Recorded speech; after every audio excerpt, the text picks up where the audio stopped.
I'd like to invite several guests to our panel discussion, to this improvised stage, and we have about half an hour for this brief discussion on the state of co-production in general. And I hope it will be more practical. So I'd like to invite Leonid Demchenko, Head of Non-Feature and Animation Films State Support Department from the Ministry of Culture of the Russian Federation, and he's also Russia's representative in Eurimages Fund. So, welcome. I also invite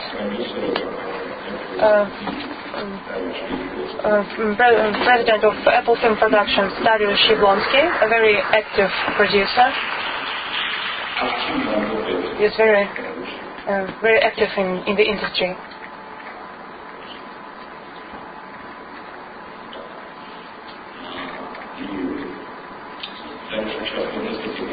He participated in several co-production projects with Russia, including with Artem Vasiliev, whom I also invite to the stage. They wrote this Under Electric Skies, German Junior. I also invite Susan Newman and Vadim Lysikov.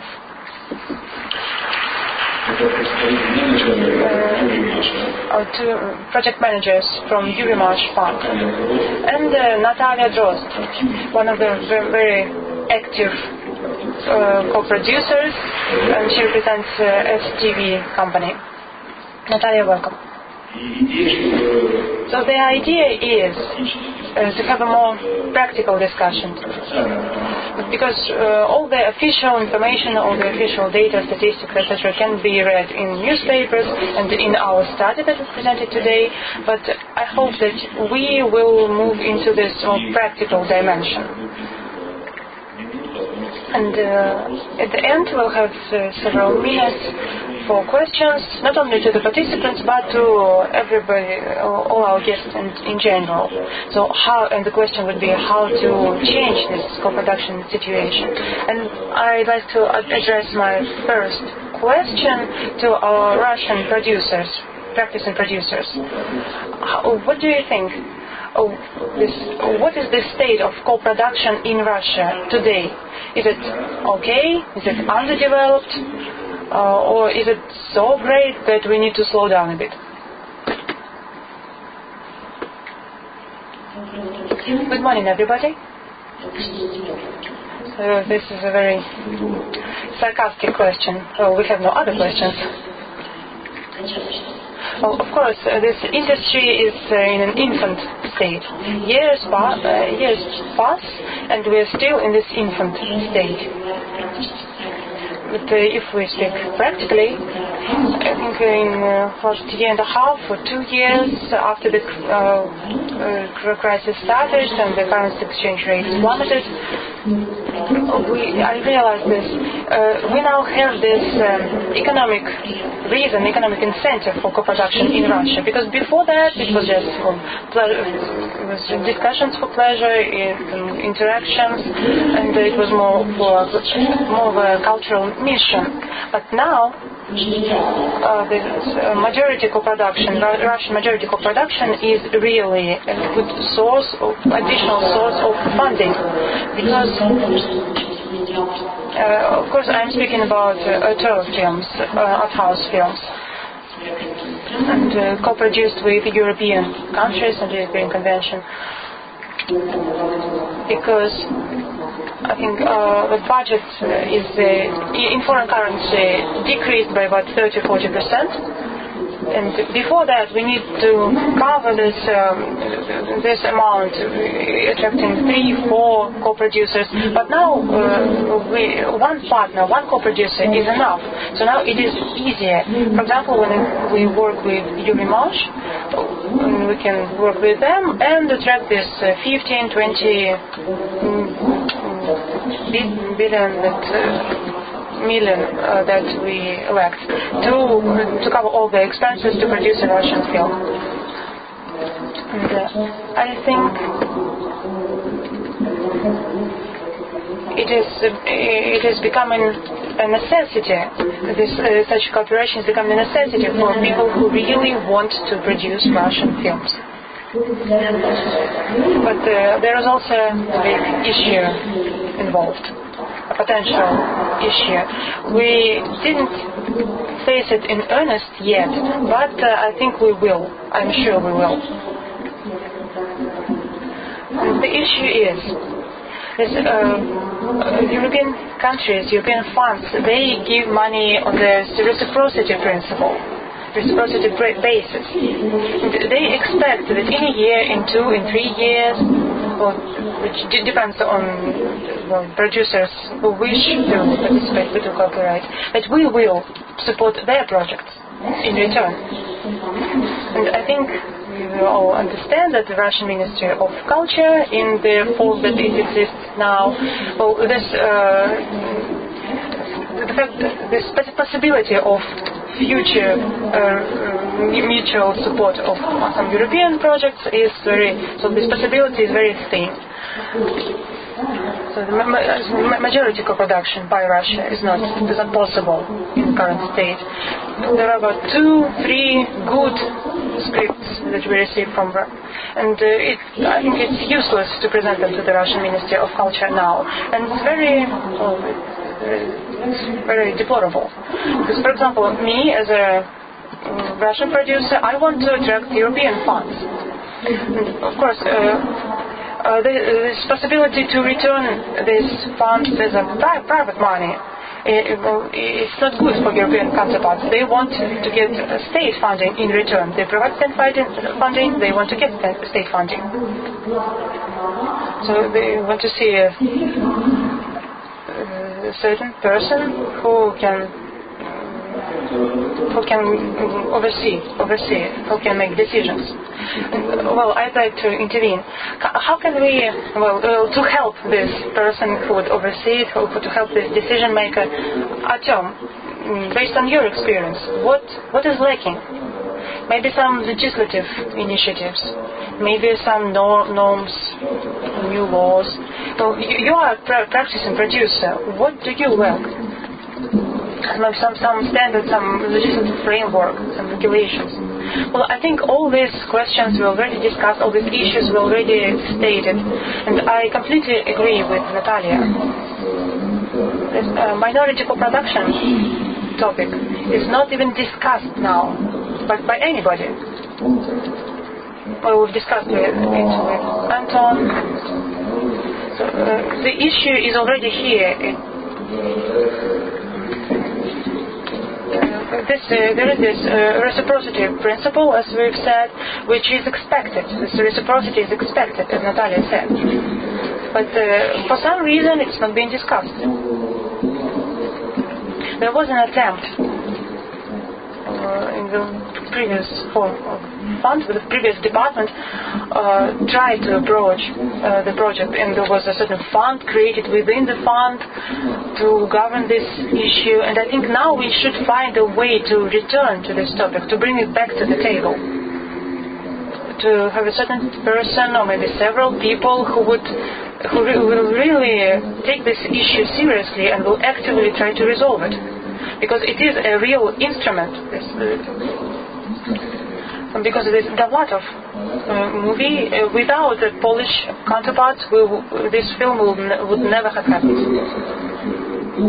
Maybe in the end we would have found some way to produce it, but it would be much more difficult.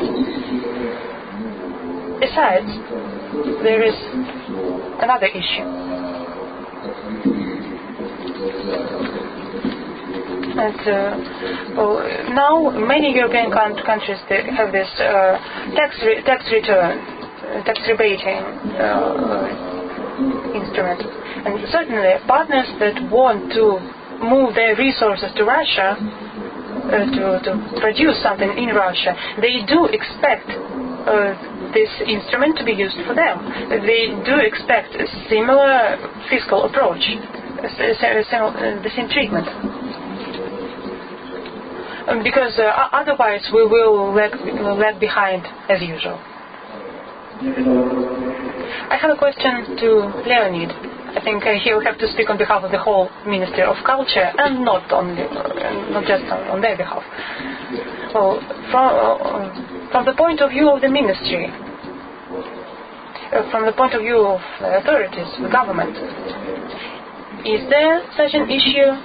Is there an issue of legislative support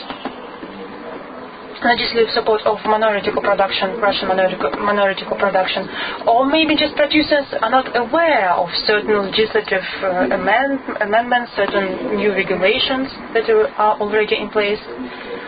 So, do you think there is an issue that needs to be addressed? Thank you for your question. Well, as you gave the word to producers first, so we started from the end, I think.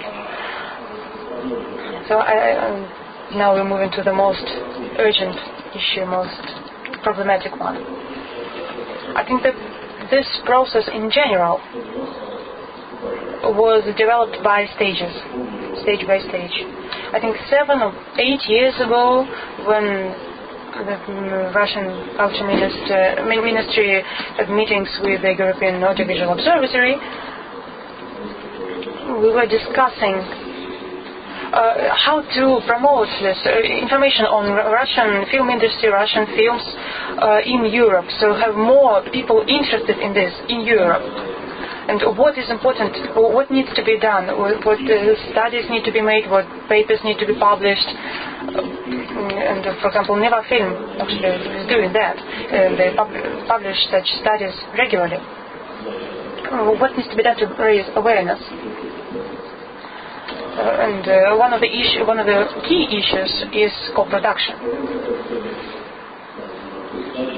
At that time, we were at a stage where the ministry was actively preparing to enter Eurimages, to become a member of Eurimages.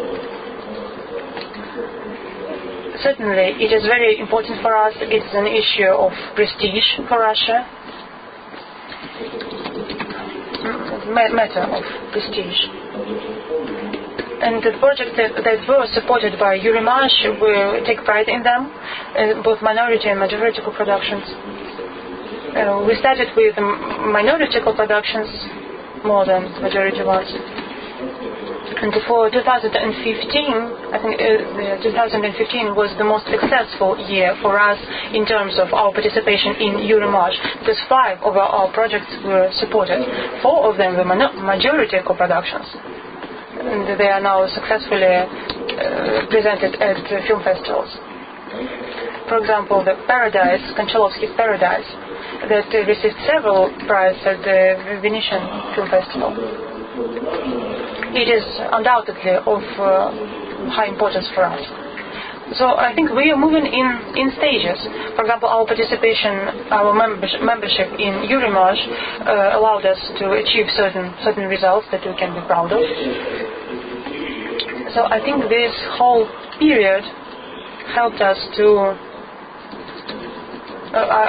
for producers to develop their tools how to cooperate with European producers, with European counterparts. And I think today certain producers are present who are actively involved in this process right now. Let me also add, for the last 2 years, the Ministry of Culture has been actively involved in this work. We have a working group working on modernization of our work with European counterparts, on co-production with European counterparts. For example, this Eurimages mechanism is already in place for Russia. We know how to communicate with Eurimages, how to co-produce works with Eurimages. And the new convention, new edition of the convention that was adopted recently, which will start to be ratified in the beginning of the next year. It gives more opportunities for co-production, especially for minority co-production, for attracting minority co-producers. So this barrier to co-production will be lower. For example, 10% for 3 co-producers. So it's much lower than now. And the convention also added and specified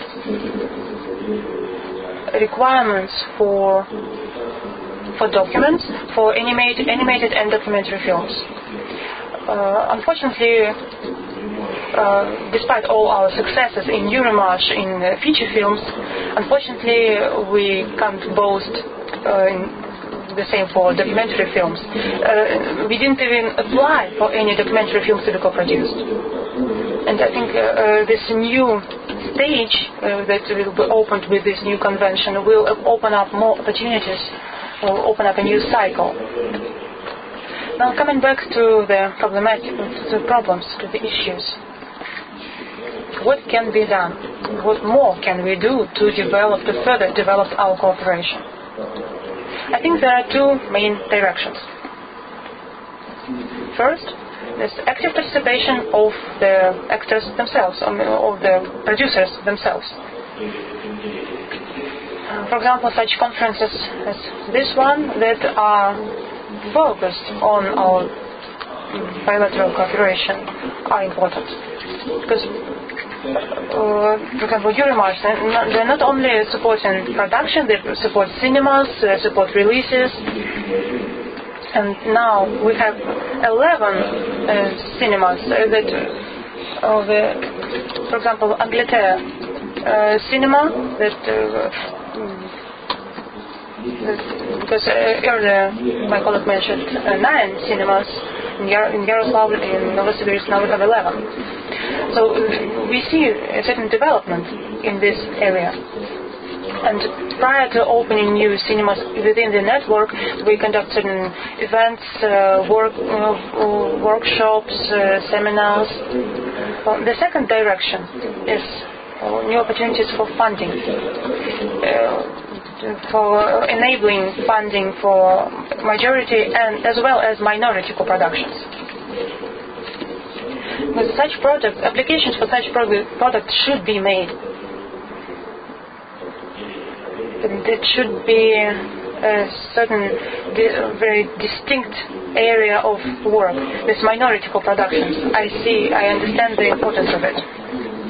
So, speaking for this level, the ministry level, the legislative level, you see no obstacles to receiving state funding for minority co-productions.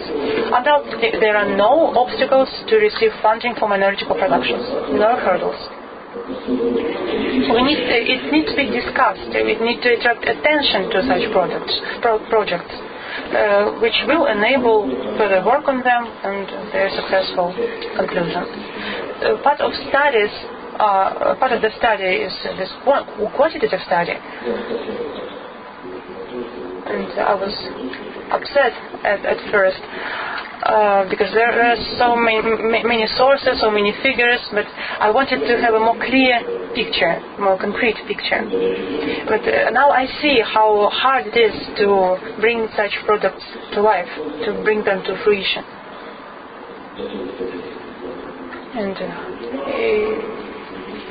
And when I was preparing some statistics for Eurimages, I was even myself making phone calls. I was personally involved in this work and collecting the statistical data. And I see how hard it is, especially when there are several participants from several countries. And unfortunately, this official co-production that is now viewed separately, I think it should be viewed separately, even within these tables, within these graphs. For example, when you look at Kazakhstan, at the USA, maybe some official co-production. So because we don't have separate agreements for official co-production, so I think these projects should be viewed separately. By the way, speaking on agreements,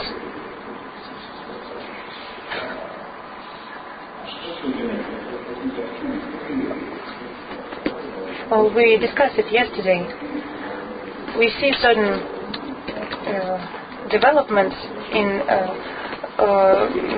agreements with our foreign counterparts. Can you elaborate on that? With what countries do we have such agreements? With whom we are discussing the possibility of such agreements? Well, as I mentioned, the European Convention, which is going to be ratified next year, I hope. The revised version of the convention.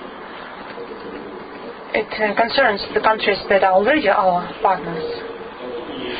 We have bilateral agreements with France from 1967. We're now discussing a modernization and update of this agreement with our French counterparts.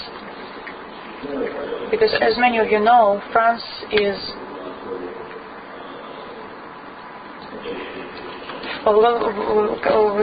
in terms of bilateral agreements with bilateral cooperation, France has very distinct separate conditions. It creates separate contracts for such products. We have a contract with Canada, with Italy, with Bulgaria. So we have an agreement with Canada, but we don't have actual projects in work now.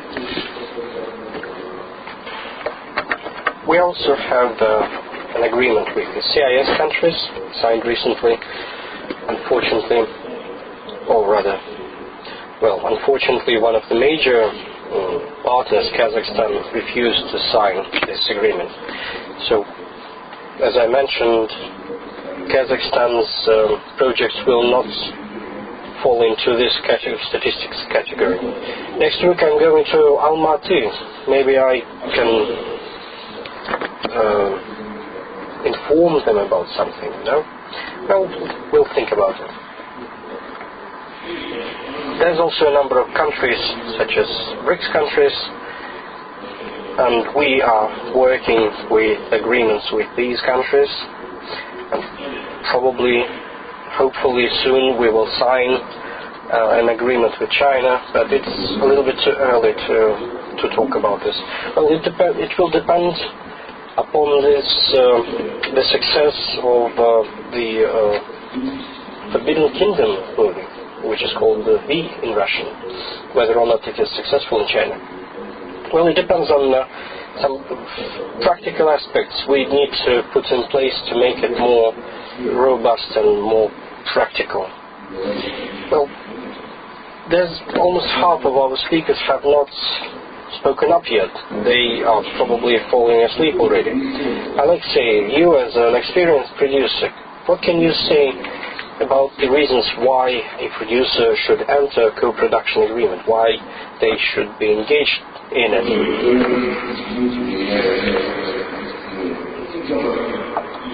Good morning. Thank you for giving me the floor. I speak Russian, but not well enough, so I'll speak English. You know, the issue is why to make co-production at home. Because I was listening to the speakers, it's very interesting, but there must be a separation between co-production, which is investment, the commercial cooperation. Because simply, if we want to be commercially successful, we have to put all our money, as we are sitting here, into American films, and then we will watch them and we will earn money. So this is the simplest way, you know. So co-production is not about entertainment, co-production is about culture, creativity, and promotion of our culture. This is just to be very, very clear. I think maybe we can check it in a year, but I don't know any commercially successful co-production. Maybe it's Paulo Sobrino, you know, because it's in English, so now it's very successful. But this is the only case. So why we cooperate? Because we appreciate directors, we follow directors, and we have partners we trust in. Frankly speaking, you know, recently Polish Minister of Culture told me we made success, we signed the agreement with Germany. I said, oh, that's very interesting, but I don't care. You know, I worked with Germany when we didn't have an agreement, and I will not work because we have an agreement. Until I will have a partner, subject, director. It's like Canada, like Russia, Canada. Yeah, so agreements are not made in co-productions. What is very important is a man, a person, a producer partner in another country, with the director. And what is extremely important is the capacity of my partner to make things together. So state has to create the ability of my partner to make things together. And I want to say that, for example, I co-produced with almost all the countries in Europe, and I have a pleasure to co-produce with Russia in the last 5 years. And the investment of the co-production fund made to Aftermath, which was our first movie with Vasiliev, I don't remember, but it was not that much. But it has consequences to today, because thanks to this cooperation, we supported 100 clouds, we supported Dobrado, which is in a sense purely Russian film, but it is because of talent rights together. So it was one of the best investments in the past. But of course, if after a few films I will bring Polish director and I will ask Vasiliev, would you support my director now? And he will say, I have no chance, I have no money, I have no support, then the cooperation will stop, because reciprocity is basic. Word in cooperation. So when you ask why we are making production, we are making production to make things together, but state must be behind us, because it's not commercial success. And then it's question why states have to be supporting this kind of cooperation. Of course, Kazakhstan, I understand, is very important market, but let's look very openly. We are talking about elite of countries, leading economy, making trades, and we know G20. So what is the interest of the state? Is to promote itself among those G20 and among elite of these G20 countries. So what is elite? Elite is watching our conference, elite is watching festival films, and that's the interest, the goal of the state is to have Russian films among those most successful intellectual films. And I think that this is very good interest. I was thinking of St. Petersburg, I was thinking what promotion makes Russian culture Fyodor Dostoevsky. I think that Dariusz is working, supported by Russian state, because it makes the same promotion, which is economically also consequent after all. I think my question for you, what are the practical benefits for Russian producers to work with Eurimages? The practical benefit is very evident. It's a financial input to production of your film, but I think that there's other aspects too. And just going back very slightly, I'd just like to remind you all that, as Susan Nicholson said during her introduction, Eurimages Board of Management like the Unusual Observatory, and the Council is an organisation that focuses on a number of things but has a very specific cultural remit. And Eurimages is a cultural fund. So we're definitely operating on the order-driven art house segment. We're not involved in the larger commercial projects.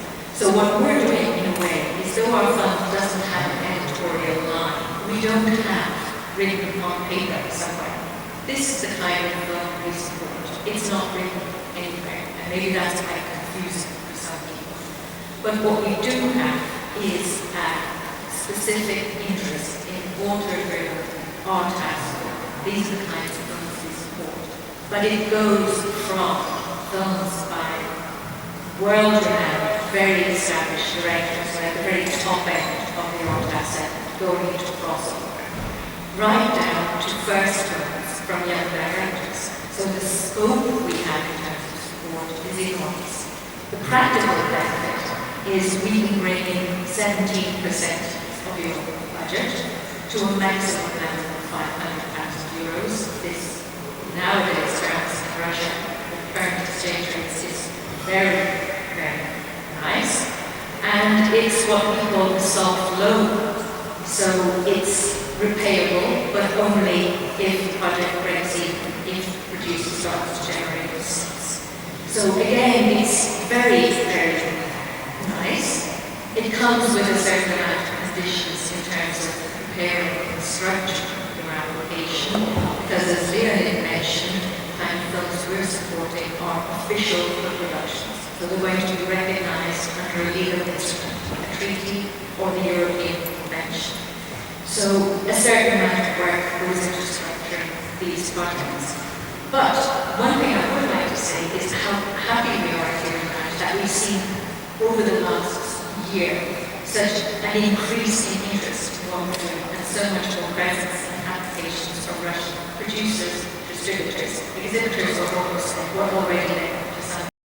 This for us is a really positive development and we'd like to see a lot more. And I'd like therefore just to remind you, as I have the opportunity, of an additional opportunity that you have as a producer. We're present at all of the major markets. Some of you are also. Make use of those to talk to us, because actually as project managers, we're there to put you through your production and prepare your application. And I think it's something that hasn't entered into your way of thinking yet, that actually we can advise you to. You've got a lot of your own work to do, but we're there as well to try and bring something extra to you. Yes, I'd like to ask a question to Vadim along these lines. Since you have lots of experience analyzing the applications, what Russian producers are doing wrong when they apply for financing? Which mistakes do they make? Or what do they have to do right, on the other hand? You have lots of applications. You see it every day. And again, applications are more numerous than the approved financing. So what's your advice on this? I will answer in English. Yeah, well, Very much as two working languages, it's English and French. First of all, before answering your question, I'd like to stress and join Susan in her very late intervention estimation. Very much an extremely producer-friendly fund. So our task is to promote European co-production. In order to promote, we need and we have to help producers to implement their project. And I would like to also to underline that you shouldn't be, say, reserved or should have any sort of fear applying to Eurimages. We are always, we are working with producers. We are at your disposal. You have all our contacts. I know many producers from the Russian Federation, for instance. We don't say that we do is sort of a babysitting, but what we can do is, prior to application to Eurimages official application, we always ready to look at your financing plan, as well as to some other documents to make sure that when you apply, and the applications are done online, and deadline is very strict. And it's always 6 o'clock on the day of deadline when the internet platform is closed. And after that, you can hardly change anything. So that's why what I do and what my coach is also doing. We are trying to correct possible mistakes prior to application, in order that when the producer pushes the last button, electronic application, it's more or less okay. Coming back to the question, are there any specific Russian problems, I would say. Referring probably to the intervention presentation of the report where it was outlined that some Russian producers feel lack of legal knowledge, for example. I have to say that contracts, memos and full-form contracts, it's not probably a very simple document, but at the same time it's not an applied physics.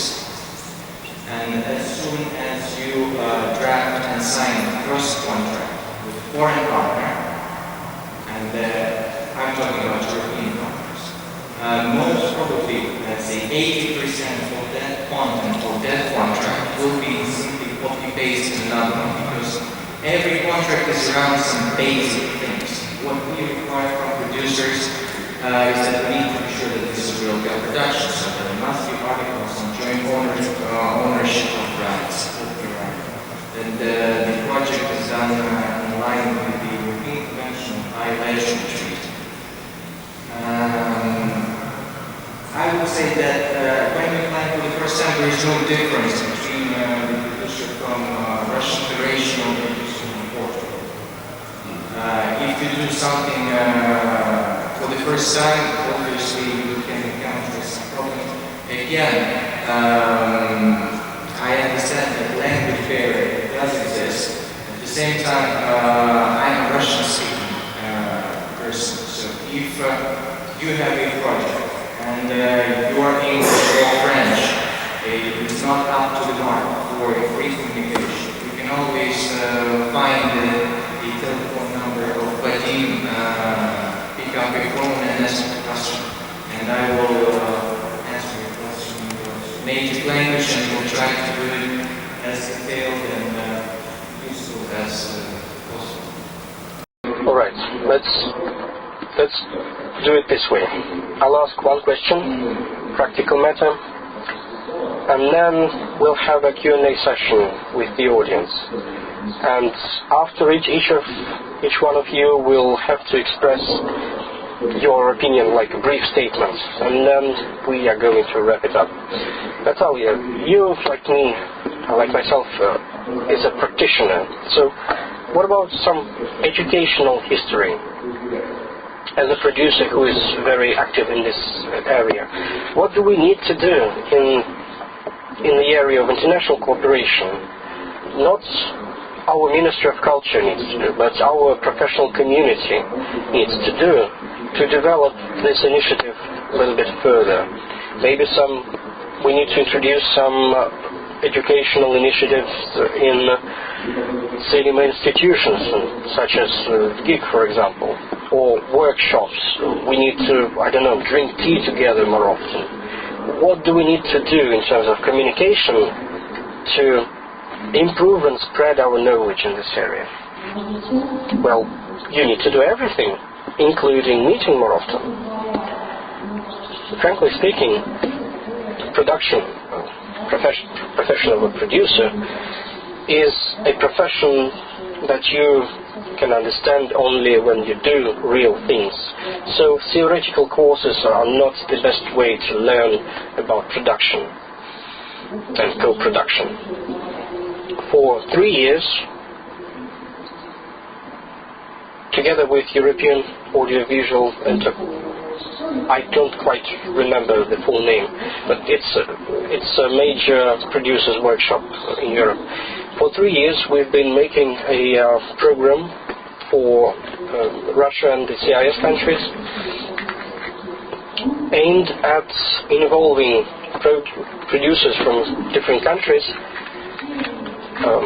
as well as financing experts, legal experts, sales agents, festival agents, so all kinds of people, so that students would learn over the course of this workshop various aspects, and would be prepared to present their project on the international level. So probably this is the best way for co-production. That's the most efficient way, because co-production is a high-level task, so to say, that requires knowledge from various areas, and if you are missing something, some part of skills is missing, I'm lecturing myself. Sometimes I see that people do not get me. And if you have a project and if you know where to go with it, then that's the way for you to pursue. But this year, this BEST program, it was called BEST, it was cancelled because because of the funding. Last year we've managed to attract a private investor who financed this initiative, but this year it's not going to happen. There are trainers, there is a venue, there is a program, but it's not happening this year. As for some master classes and etc., as such, well, it's all fine and well, and the more workshops and seminars you have, including in the regions, well, the more the better. But if we're talking about some systematic education, then probably project management is the key. Indeed, production is hard to learn. So we are either great, or we are either too great, or don't notice anything. Let's use the rowing mic now and have a Q&A session.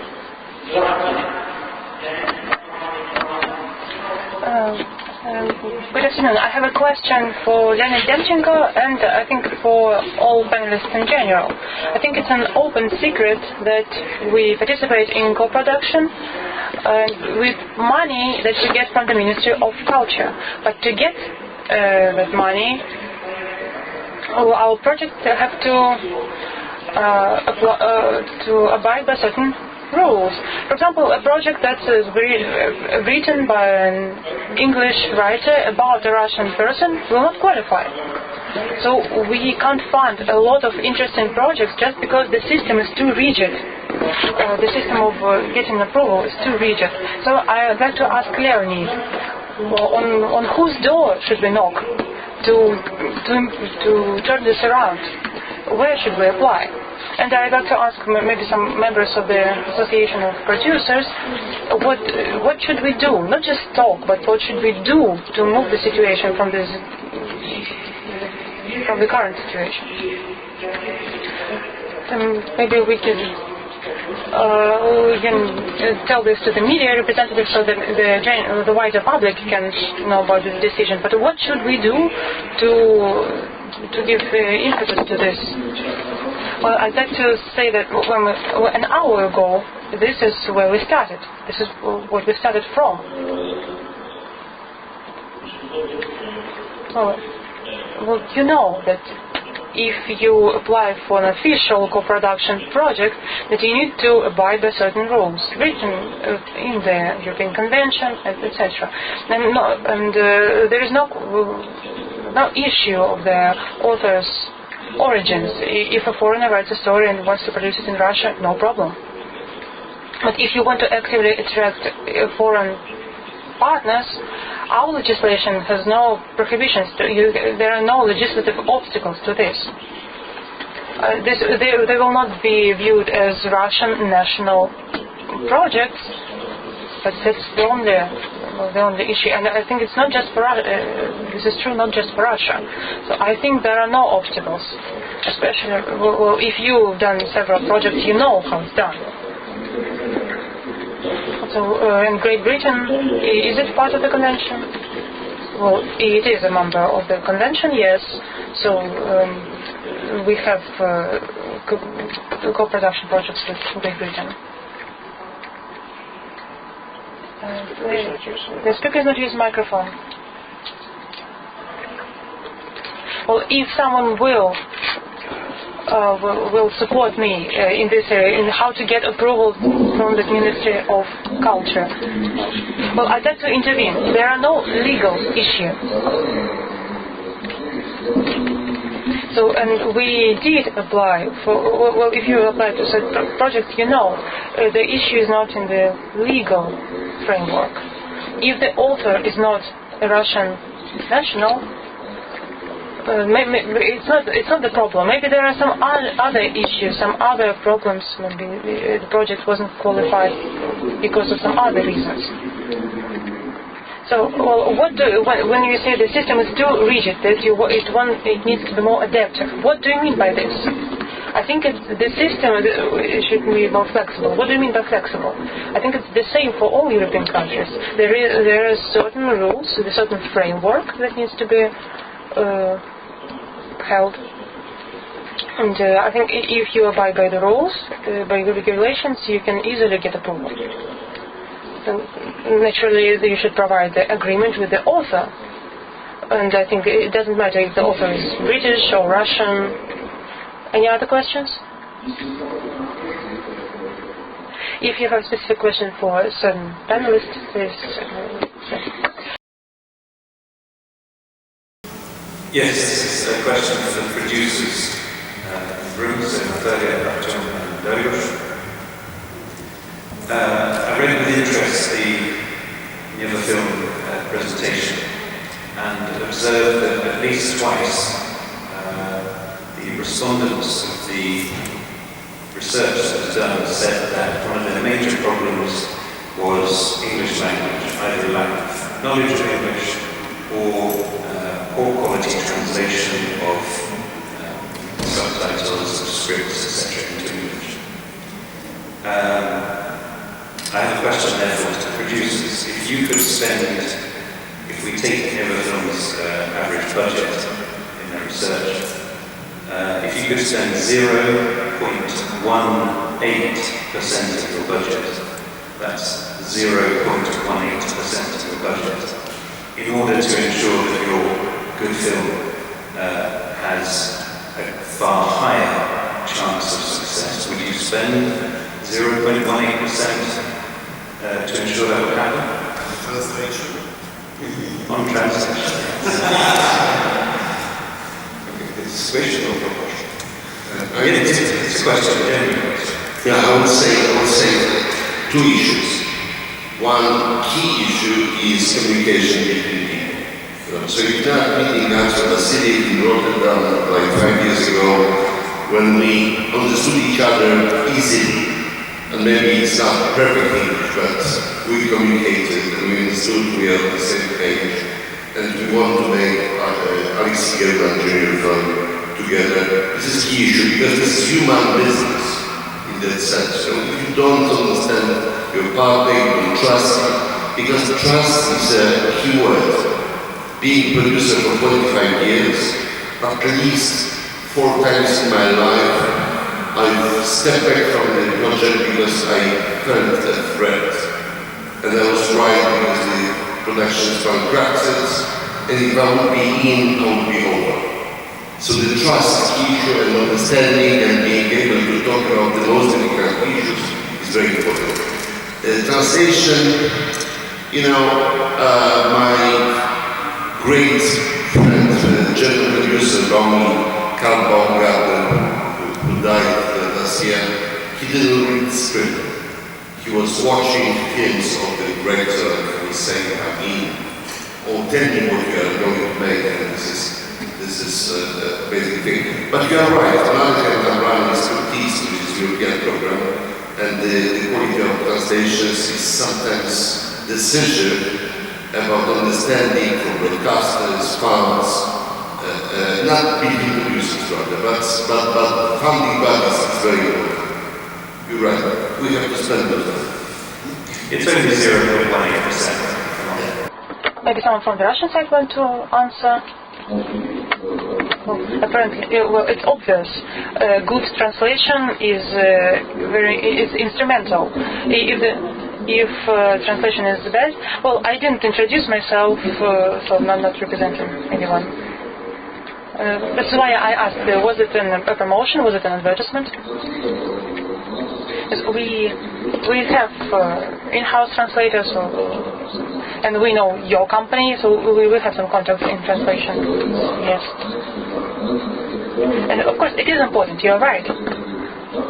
It is an important issue, important component, but it's not the key component of what is happening.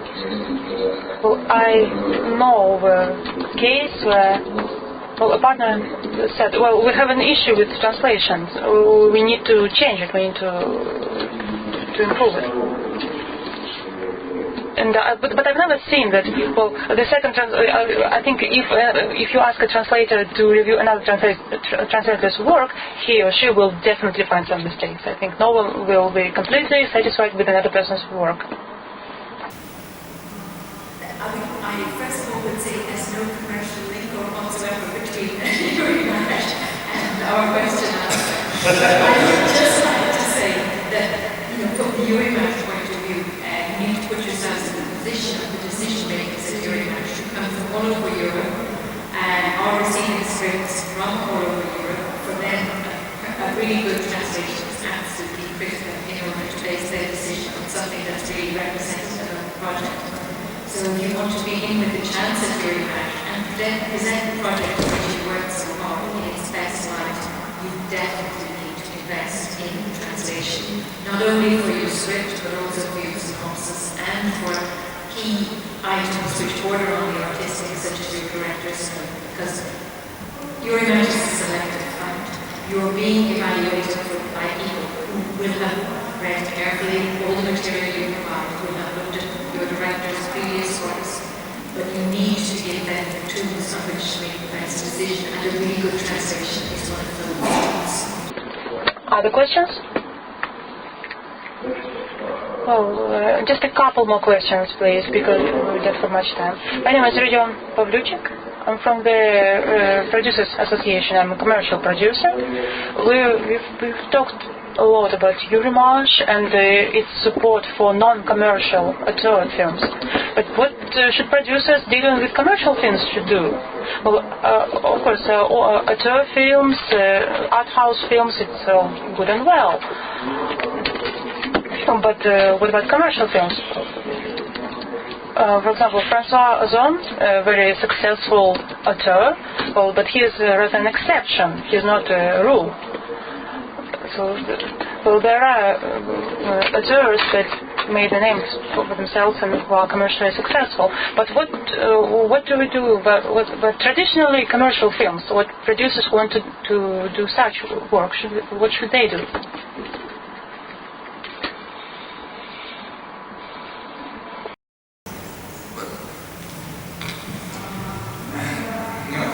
It's very simple. As Susan already told, we don't have any requirement with regard to the genre.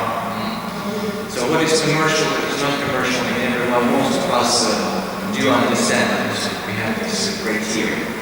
However, you can apply with any type of project. And the answer to your question would be, first you apply and then you see the result.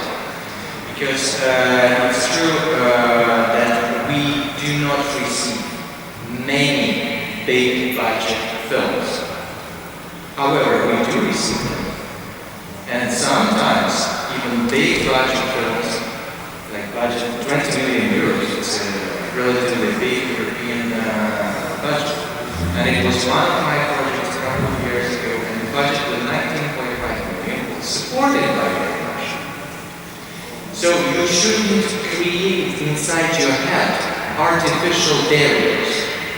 So if you have a project, it's a project of equality from your point of view, and if you have a partner that also believes in your project, try to apply. That would be your first experience. Probably it will not be supported, but probably it will be supported. So you are in competition. So we have approximately 5 million euros per session, and the total amount of requests per session is about 20 million, for example. So we cannot satisfy all applications. This competition, I wouldn't say it's pure market, but it's a pure competition. So you have to make sure that your project is a quality project, make an application, try it. Because this is not directly linked, but we had in the history very much, say, situations with other member states who at some point were complaining that Eurimages didn't support enough of, I would say frankly, Dutch or Dutch-speaking films. And the answer to this was very simple. In order to be supported, you have to come and you have to apply. If Dutch producers didn't apply for support, how could you accuse Eurimages of not supporting Dutch majority films? So, come. I cannot reassure you that the first experience will be a positive experience, but in a sense it would be an experience which will help you in the future. Okay, you know, talking about commercial or non-commercial film, we have a fantastic tool provided by European Visual Observatory that's just a source of information. What is commercial film in Europe? You can read those figures and you can learn what makes film successful commercially in Europe. In general, I would say that the most commercial films are American, and don't have illusion that Russian films might be commercial in the next 5 or 10 years. If you mention François Ozon, it's a very consequent policy of French state promoting French films everywhere, also through co-productions, and paradoxically, that makes them commercial because in Poland, if there are any other nation feels successful beside Americans are perfect, but they spend a lot of money for years, and France is a fantastic model of promotion for French film. So it needs work for Russia if you want to have commercially successful films outside to make this organic work, year by year. At the moment, I can say if you are commercial in Russia, stay at home and make your money here. Because your film will not travel rather easy. Because there are no cases in European distribution that films domestically successful are traveling outside. Rather, comedies, forget, horrors, Spanish horrors, extremely successful in Spain, not successful at other territories. Один вопрос еще. One of the major issues that was not covered today, that entirely by, unfortunately, neither Eurimages or Russian producers or Leonid, but this question would be probably both for Leonid and you. Please, that's a long short story. We still needed the tax rebate in Russia. What do you think, whether we have something like this in the next future years, whether Eurimages is able to influence by, let's say, proposal or state official, let's say, statements to the government? Is there any chance for us to have, because Georgia has Eurimages tax rebate, or Bulgaria, or some other countries. In Texas, it's 45%, if I'm not mistaken. Well, thank you in advance for your question. Introduce yourself. So the question is to Susan, I think, at first. From the Eurimages point of view, quite clear, from our point of view, quite clearly we can see that very high partners coming to us from many countries in Europe are benefiting from tax credits, benefits of one sort or another. And it's quite clear to everybody that this has been the main thrust of film policy progress in many, many countries over the last few years. But we have absolutely no role, unfortunately, in proposing policy at government level. We're working at a completely different level. The films that are coming to us are benefiting from various policy state aid decisions that are made in the countries, and we're operating at a pan-European level. So it's not within our role to make policy proposals. All we can say is that we can see that clearly this is a method of film financing that's more and more prevalent and more and more important. And in some countries, indeed, it has replaced, or at least partially replaced, selective funding at the state level with this automatic, very, I suppose, in inverted commas, democratic kind of funding, because it's just a point scale and you are qualifying or you're not qualifying. So that's one thing I would say. On the other hand, I could also say that the Council of Europe does, outside Europe, does take a role in making suggestions about film policy, and the Council has, at the level of the recommendation of the committee ministers of the Council, has stated that coherent policies to support the production of a normal cultural practice in Council state members. So, to a certain extent, this would extend to tax fiscal incentives as well. And by a lucky coincidence for us St. Petersburgers, we have Executive Director of Cinema Foundation here with us, Anton Malyshev. And probably we can invite Anton to say a few words about something. Probably you know that the Cinema Foundation came up with this tax initiative for tax rebates in our country. I'd like to give the mic to Anton. Please, couple of words. Could you spare a couple of words about the current state of affairs about the tax rebates? What, should I go there? No. Hello. Well, initiative, it's not purely our initiative. It's an industry initiative, a branch initiative. Unfortunately, it's not going as well as we had hoped due to two reasons. When we introduced tax rebates, we meddle with the regional budgets and thus hindering regional economics. So it's complicated. I hope that the Primorsk Krai will be the first region to launch a pilot rebate project. Unfortunately, there was a flood there. Probably some other regions, such as Kaliningrad and some other regions, I do hope that it will be implemented in Russia. Probably it will not be as huge as in some countries, such as South Africa, for example, 35%, the Netherlands 30%, probably not as high. But still, we are looking forward to join this tax rebate club. And since we're talking about co-production here, what's the expectation? Will tax rebate cover also foreign producers who come to Russia?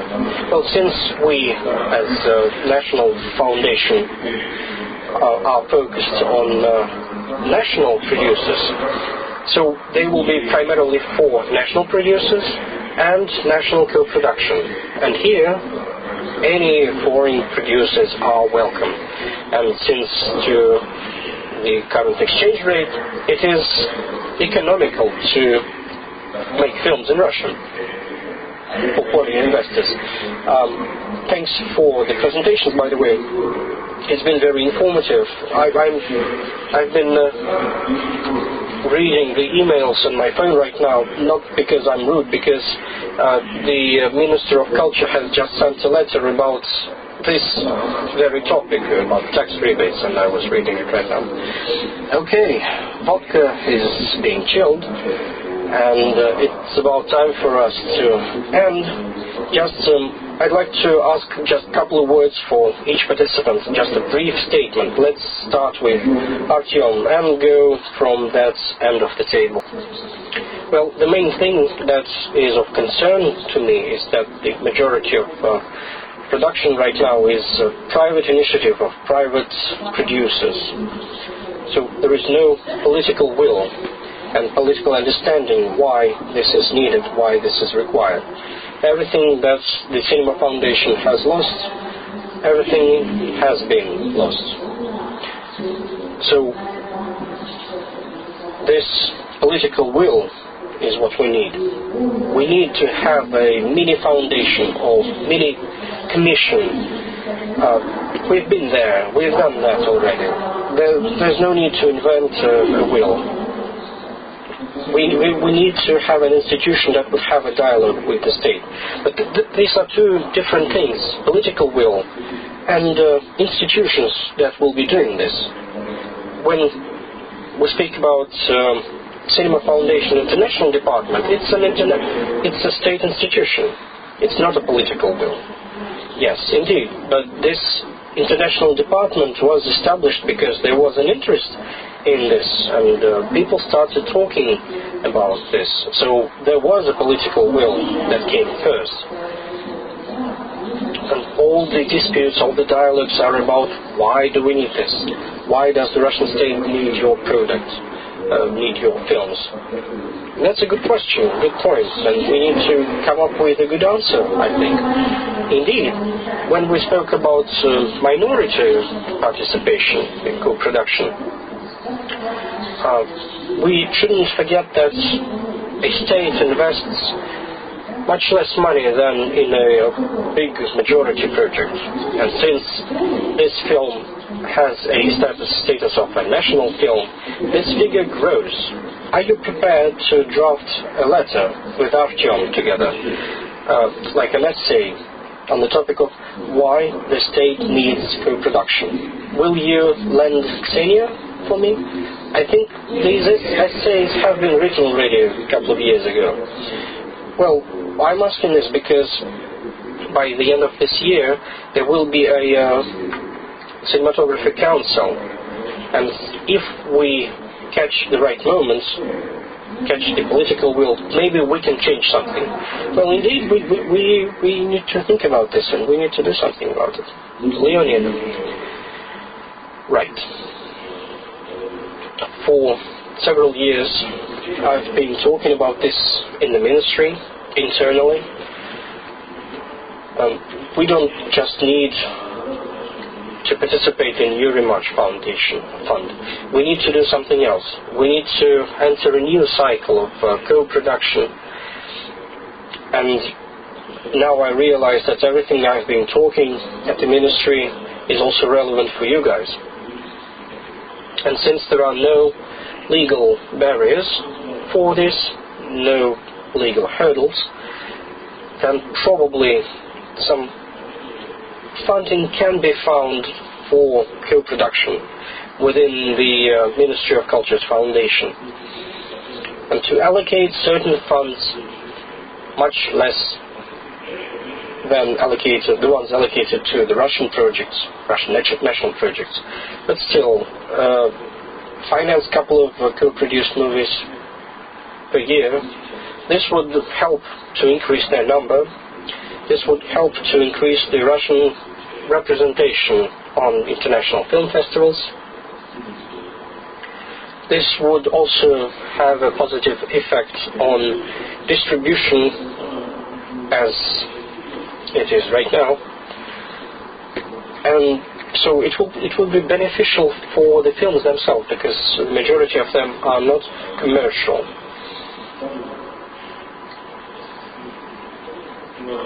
So, win-win situation.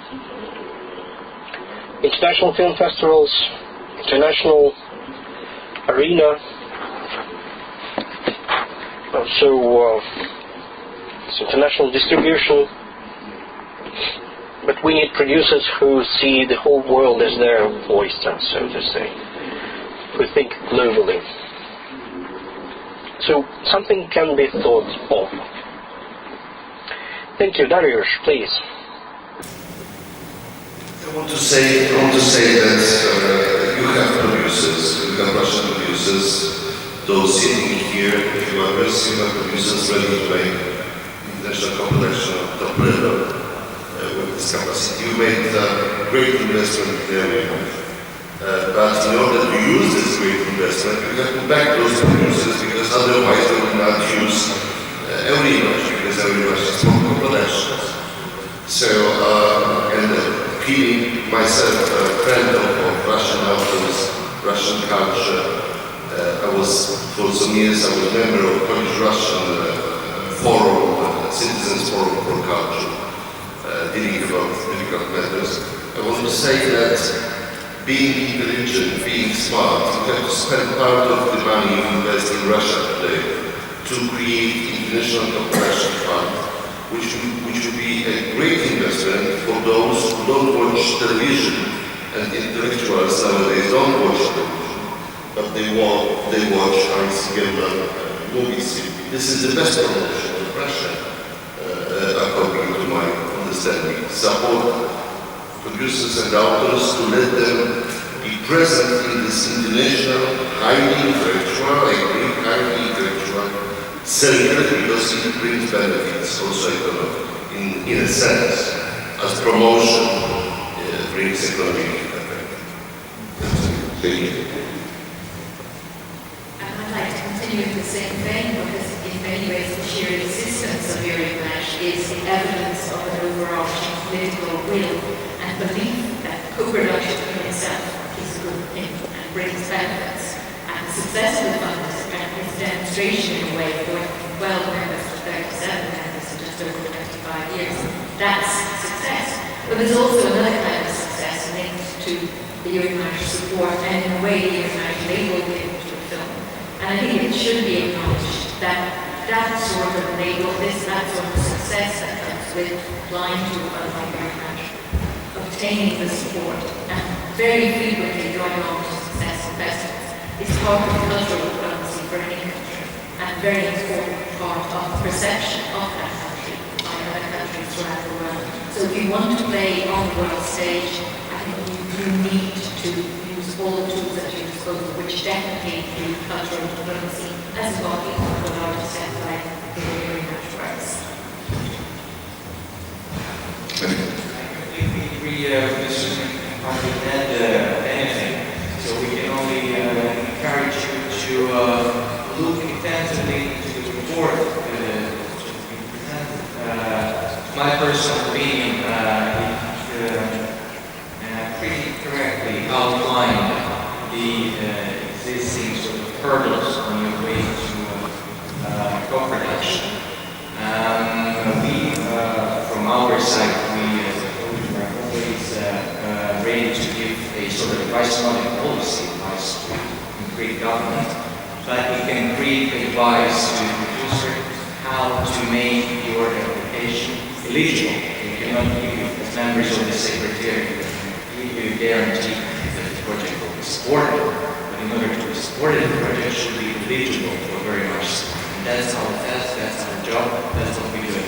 After we recognize that the project is eligible, then it's put on the agenda of the Board of Management, then the decision is taken. So once again, don't hesitate, don't be afraid to ask questions. Well, to wrap it up, I'd like to mention one thing.